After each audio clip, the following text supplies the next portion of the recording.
To God the glory, Chapter 5, Legions to Command. I have told you, my children, that all that I have is yours, and you have not understood my words, nor comprehended the power contained in them.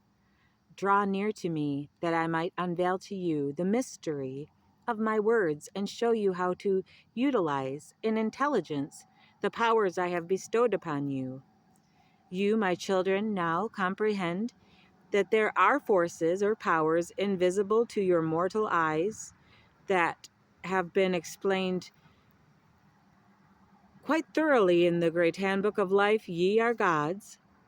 These forces or powers, though unseen, are as real as anything that can be registered upon the five senses that you possess.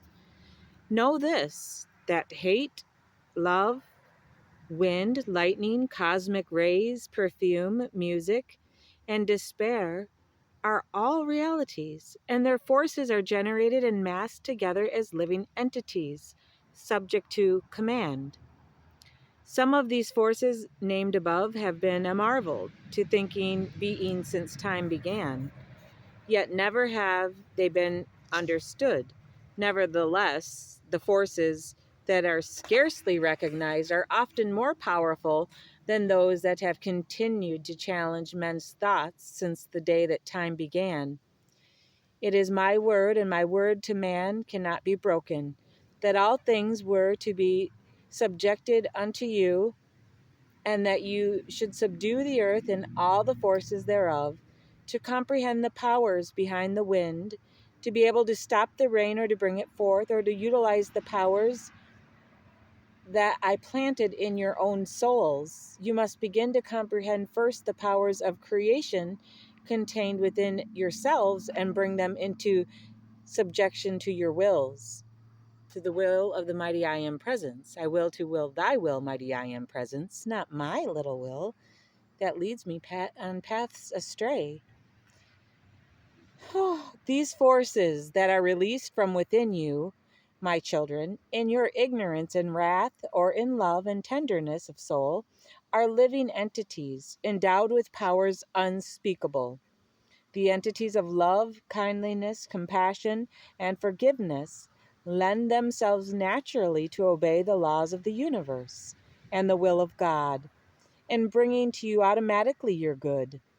The evil forces you have released have often become your masters, and you who created them have been their defiled breeding ground as they have triumphed over you in torturous tyranny. Yea, and the forces which you have created have been carried your wheels and your woes. If your woes have predominated, it is because you have not been aware of the caliber nor of the powers you have released by your own rebellious, angry, hate-filled thoughts, your secret lusts, your jealousies, and fears. These great forces that have ruled your lives have been released from your own beings and are composed of living entities conceived by your own thoughts as they have mingled with your emotions. Where these two meet, thought and emotion, vibrating together, the very powers of creation are released. And those vibrations that are thus released are actually living entities endowed with power and intelligence.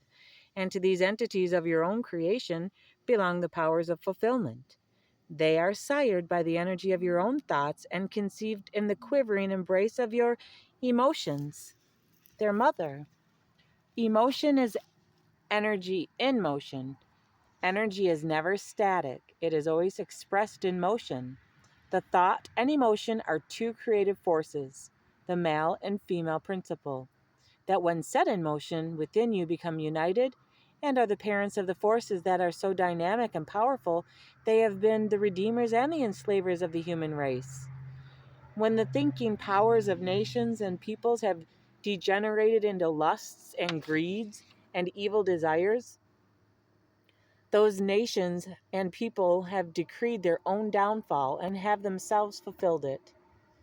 These forces or entities are thus conceived and born from the womb of man. The womb man are brought forth according to the thoughts which sired them and the emotions that conceived them in her womb and brought them forth as living entities. Bad thoughts can never set in motion good actions or reactions, nor can they produce any nor can they produce entities of health, prosperity, and eternal powers of progress, happiness, and well-being. Neither can good thoughts and emotions produce evil results. Grapes do not grow on thistles, nor figs on thorns. Each seed or thought produces after its own kind, and the power of its bringing forth is the energy of feeling set in motion at its conception. It may be that they are weak and insipid entities you are creating, and they will return to weigh you down with a continual tiredness as they ride upon your shoulders. Such insipid, whining entities turn their creators into neurotic, self-pitying individuals.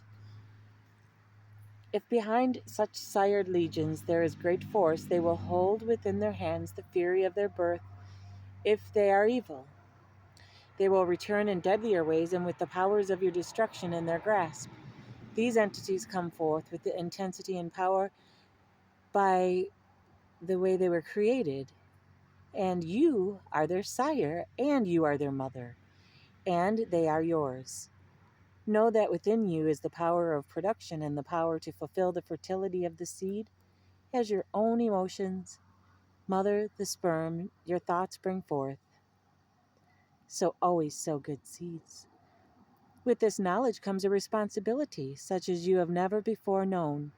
Yea, from henceforth you will be held completely accountable for every thought, not just your idle thoughts, that have always had the power to judge you, for it is your own thoughts that have condemned you to mediocrity or lifted you to the unbarred ways of infinite success and boundless achievement. Yea, in this new dawning, greater responsibilities will be henceforth placed upon your shoulders, for your graduation from the old earth ways is now at hand.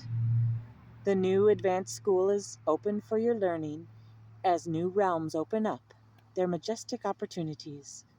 In these higher realms, every endeavor brings forth its full results.